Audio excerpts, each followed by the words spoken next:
Selamat pagi anak-anak ibu, apa kabarmu? Ya, sudah seminggu kita tidak berjumpa. Pada hari ini kita ketemu dengan tema pembelajaran kita adalah dampak terjadinya modernisasi dan globalisasi. Ya, ibu harapkan kamu masih ingat ya apa arti modernisasi. Ya, oke, menuju masa kini. Kalau globalisasi adalah mendunia. Ya, kita akan lihat pada hari ini kita akan membahas dua dampak daripada globalisasi dan modernisasi. Yang pertama kita melihat adalah dampak positif. Dampak positif yang bisa kita lihat adalah pergeseran nilai dan sikap masyarakat dari yang irasional kepada rasional ya. Jadi dengan masyarakat mendapatkan banyak kemajuan baik di bidang ilmu pengetahuan dan teknologi, dia mengalami banyak pola-pola pikir yang bisa merubah sistem kehidupan masyarakat ya. Kalau dulunya dia hanya berpikir secara menyeluruh, pada sekarang dia memikir secara logika, termasuk juga kepada penggunaan disiplin kerja keras. Itu satu pola untuk merubah corak pikiran masyarakat. Yang kedua adalah berkembangnya iptek. Ya, ilmu pengetahuan dan teknologi berkembang. Pada masa modernisasi ada banyak pembangunan dan globalisasi juga, di sana ada banyak pembangunan di bidang ekonomi dan komunikasi, sehingga dengan perkembangan ilmu pengetahuan itu kita merasakan lebih gampang hidup dengan suasana yang baru. Ya, ketiga adalah taraf hidup yang lebih tinggi. Jadi masyarakat itu melakukan peningkatan kehidupan dengan pengembangan teknologi, kemampuan yang ada dimilikinya dan kualitas hidupnya, sehingga dia memiliki pendapatan yang bisa naik oleh karena karena adanya modernisasi dan globalisasi. Ya, kita melihat bagaimana masyarakat melakukan urbanisasi. Jadi, dikala masyarakat menginginkan perpindahan dari desa ke kota, ya, dia melakukan di sana ada peningkatan kehidupan atau penaikan taraf hidup. Ya, itu dia yang kita lihat tentang segi positif dari dampak positif dari globalisasi dan modernisasi. Sekarang kita masuk kepada dampak negatif daripada globalisasi. Yang pertama kita akan melihat tentang pola hidup yang konsumtif. Jadi perkembangan industrialisasi itu membawa banyak diciptakan kebutuhan hidup manusia. Jadi sadar tidak sadar orang pada hidup pada masa sekarang udah lebih sering membeli barang-barang yang bukan merupakan kebutuhannya oleh karena apa? Karena sifat konsumtif. Nah, misalnya seperti HP yang kamu punya kan. Nah, kalau kamu punya uang, kamu menginginkan HP yang lebih bermerek, lebih bermodel. Nah, padahal HP itu masih bisa dipergunakan. Itu salah satu contoh dari kehidupan konsumtif. Yang kedua adalah gaya hidup kebarat-baratan. Nah, kita melihat kalau globalisasi dan modernisasi itu sumbernya itu dari barat. Jadi banyak orang yang melihat kehidupan atau gaya orang Eropa yang tanpa dipikir panjang, mereka sudah melakukan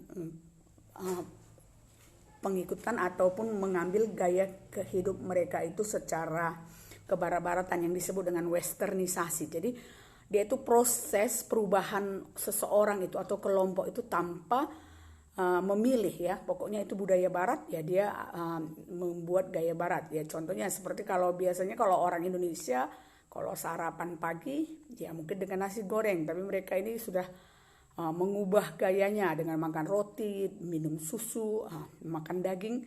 Ini tanpa menyesuaikan dengan penyesuaian perutnya ya. Mungkin bisa jadi sakit perut mereka, tapi demi gaya sebuah tren mereka mengikutinya ya.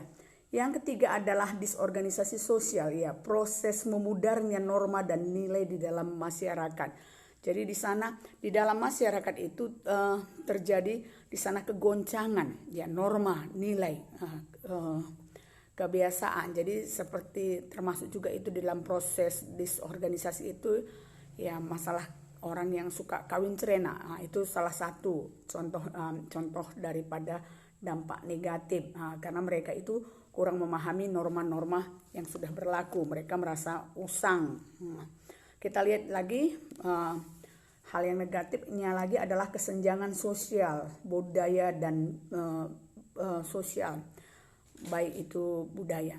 Jadi di sana terjadinya adanya unsur-unsur yang diterima oleh masyarakat itu dengan cepat, maka di dalam kelompok masyarakat itu tergantung juga kepada kualitas masyarakatnya ya. Jadi mereka itu menerima perubahan sosial. Di sana ada kesenjangan antara orang kaya dengan orang miskin. Ada di sana kita lihat akibat modernisasi dan globalisasi.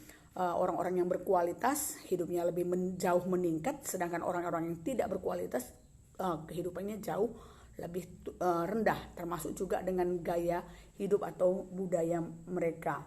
Ya, kita masuk kepada faktor berikutnya, yaitu disebut faktor negatif adalah gegar budaya atau kultur shock. Adanya goncangan di tengah-tengah masyarakat akibat adanya perubahan modernisasi dan globalisasi, yang dimana di sana belum siap masyarakat untuk menerima unsur-unsur baru yang terjadi dalam saat ini. Jadi tidak mampu dia, sehingga di sana mereka itu menjadi terganggu jiwanya, tidak mampu untuk mengikuti zaman. Itu dia. Yang ketiga, yang berikutnya adalah kesenjangan, ya, yang kesenjangan kebudayaan artinya adalah ketertinggalan masyarakat akibat masyarakat tidak mampu untuk menerima unsur-unsur baru. Jadi kesenjangan itu adanya prinsip-prinsip dalam tradisi masyarakat yang tidak bisa menerima globalisasi, sehingga mereka itu ya terus-terusan jadi ketertinggalan, ya, menjadi tertinggal dia, terbelakang. Ini kita lihat pada masyarakat-masyarakat yang di daerah pedalaman. Iya, yang berikutnya yang berpengaruh kepada lingkungan kita adalah pencemaran soal lingkungan alam. Jadi modernisasi, globalisasi itu sering pembangunan itu tanpa diperkirakan dengan baik sehingga merusak alam. Jadi misalnya kan seperti di dalam penebangan kayu atau penebangan hutan atau pembakaran hutan, ya, itu bisa menjadikan pencemaran lingkungan seperti terjadi banjir ataupun yang tanah longsor, ataupun bisa juga dengan asap itu, ya, pencemaran udara. Pencemaran udara juga bisa lewat alat transportasi, bisa juga lewat pabrik. Nah, ini dia.